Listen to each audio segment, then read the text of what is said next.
It all started in Los Angeles when Jerry Hall heard a radio broadcast over his shortwave set. The report said that an old sailor had been picked up from a small boat in the Pacific Ocean and had told a fantastic tale about a little white girl living on a mysterious island in the South Seas. How near the truth the old sailor was with his island of weird happenings, we shall soon know. Mrs. Patricia Gregory has come to the South Seas in her private yacht, hoping to find some evidence that there is such an island and her little lost girl living on it. We find Mrs. Gregory, Captain Tex Bradford, and Jerry talking excitedly in the chart room of the yacht. Now, take it easy, Jerry. There's no such thing as a magic island or a magic anything else that I ever heard of. Then how do you explain the yacht being stuck for an hour, held right here by a bank of fog? We can't go forward or stern, and every instrument on board is dead. Jerry's right, Tex. There's more to this than just a storm or a fog or well, there is. All right, all right. Now, Patricia, you just hold everything while we look this over. I don't want you to get your hopes up too high about this thing. But this mysterious fog bank is right on the spot where the old sailor said the island was. That's the whole trouble, Jerry. All we've got to go on is what some old sailor said. But the radio report said he'd been a junior officer and a navigator. Sure. He'd know about the position being correct and all that. If he was in his right mind, yes. Don't forget that he was an old man, sick and delirious, nearly dead from exposure and fatigue.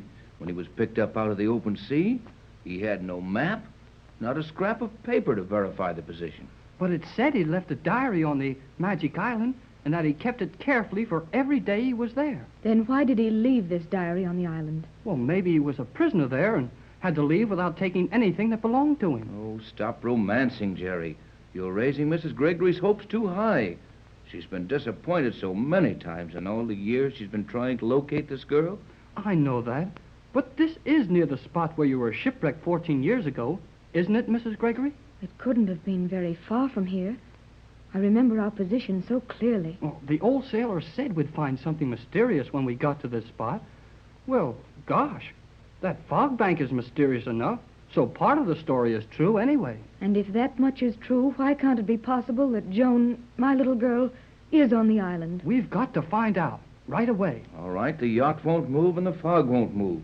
If there was an island behind that fog, we couldn't get to it. I know one thing we haven't tried. Oh, then let's try it. Try anything, only do something. Captain Bradford, you told me that ray generator thing of yours would penetrate fog, didn't you? Why, of course, Tex. You've been waiting a year for an opportunity to try your fog-penetrating machine. We can look right through the fog with that, can't we? Well, we could if we could use the machine. Oh, golly whiskers, that's right. The machine won't work. No generators.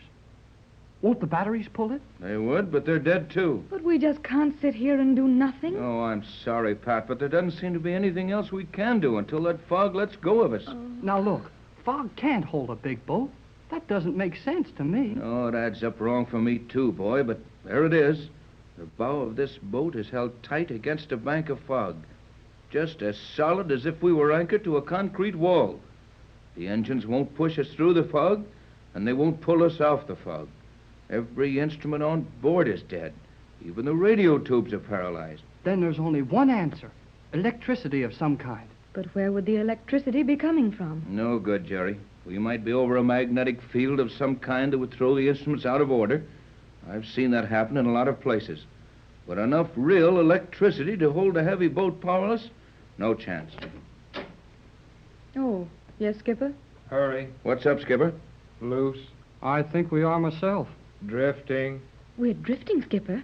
The yacht's loose? Yep. Get the engineer, quick. Full speed astern. Hold her there till we get away from that fog, or whatever it is. Aye. Come on, folks. Let's go topside. Oh, boy. This is sure swell. It's certainly uncanny enough, Jerry.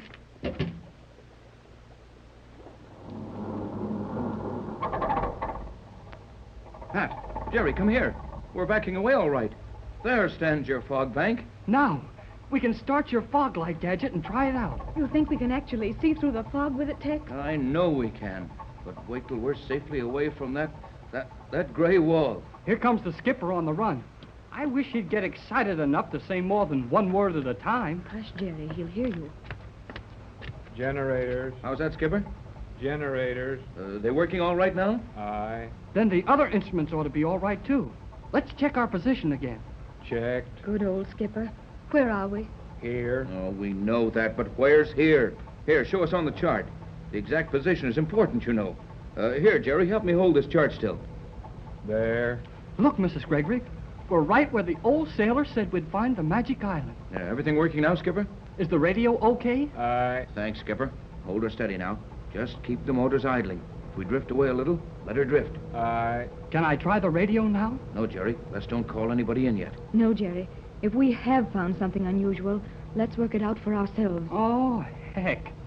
I'm sorry.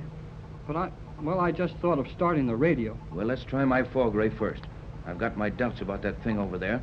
You and Pat stay here and watch that fog to be sure it doesn't disappear on us. Wake us up out of all this nightmare. I'll get my machine. Gee, Mrs. Gregory, this is wonderful, isn't it? Just like a fairy story, Jerry. And I'm so happy. I can't explain why. There isn't any real reason for it yet, but my little Joan seems so close now. For 14 years, I've never lost hope that she might be alive and well somewhere.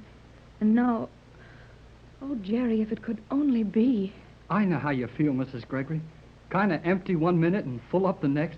Like an elevator running up and down in your windpipe. I couldn't have put it just that well, but that's exactly the way I feel. Come over here, kid, and give me a hand with this thing. Coming up, sir.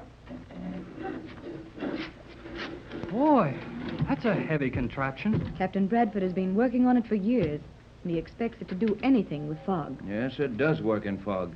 You know it does, Pat. Didn't we use it off San Pedro and see right through the fog? When it was so thick the pelicans were using foghorns? I don't remember the pelicans, Tex. Well, I'll show you in a minute. Here, loosen those wing nuts there, kid. Aye, aye, sir. And don't you mind Mrs. Gregory, Tex. She's only kidding you because she's nervous, and she's just got to do something. You're a sweet boy, Jerry. You do understand, don't you? Well, I know how you feel. She's my girl, too, you know. Will you two quit talking about something that hasn't happened yet and lend a hand here? We're about ready to try it out now. Our fog bank hasn't run away on us, has it? Looks just like it did when we ran into it over an hour ago. Run in the cabin, Jerry. Take this line and cut it into the power plug, will you? You bet I will. Oh, Tex, maybe there is an island behind that fog. The old sailor could have been right, you know. Hurry and try it. The tubes are warming up now. It'll be ready in a second.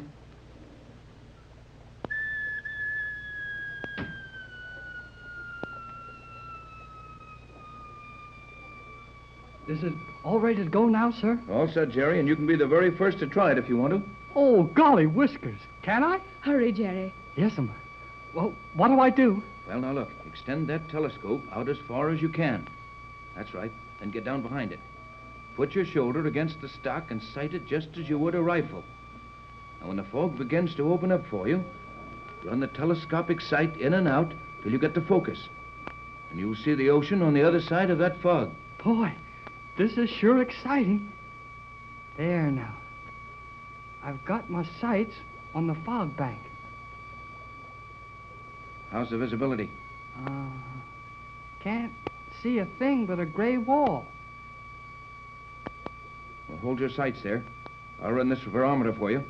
Hold it steady now. Tell me the minute the fog starts to break for you. Oh, hurry, Tex, hurry. How's that, Jerry? No, not a thing yet. I've run through the whole visible spectrum. Here, let me take the sights, Jerry. That ought to be about it. There, now gently back, so, and...